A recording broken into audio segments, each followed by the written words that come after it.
Konstitusiya və suverenlik ili çərçivəsində rayonumuzda ilin axırına qədər hələ ağac əkmə kampaniyası davam edəcək. Biz hesab edirik ki, bu hava şəraiti imkan verir ki, biz daha çox ağac əkək. Xüsusilə Bakı-Astara avtomobil yolunun rayonumuzun ərazindən keçən hissələrində yol qovşaqlarında olan boş ərazilərin yaşıllaşdırılması istiqamətində istəyirik ki, əməli tədbirlər görək. Hətta ora elə ağaçlar əkilir ki, çoxlu meyvə ağaçları əkilir. Ancaq belə yaşıl ağaçların, həmişə yaşıl ağaçların əkilməyi də, çinarların və digər ağaçların əkilməyi də elə yenə də meşə təsərrüfatının artırılmasıdır.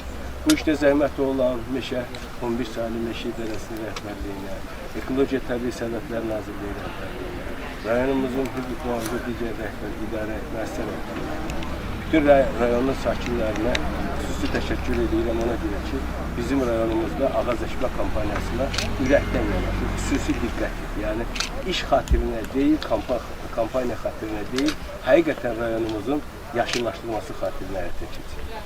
Yeri gəlmişkən, hər gün mən bu palıd ağaçlarını, rayonumuzun ərazisində salınmış palıd meşələrini görəndə sadəcə qəlbim iftixar hissi ilə doğur və o həmən bu palıd meşələrini salınır, dünyasını dəyişmiş bütün rəhbərlərin əziz xatirəsini yad edir.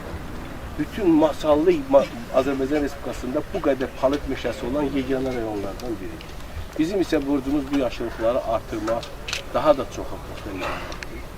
Bugün əkdiyimiz ağaçlar, bu park olacaq Zəfər Parkı və bugünkü bayram münasibətilə, sabahki Azərbaycan Respublikası Dövlət Bayrağı günü münasibətilə sizin simanızda bütün masallıların hamısını təbrik edir. Bayramımız mübarək olsun, zəfərimiz isə əbədi olsun. Allah sağ olun.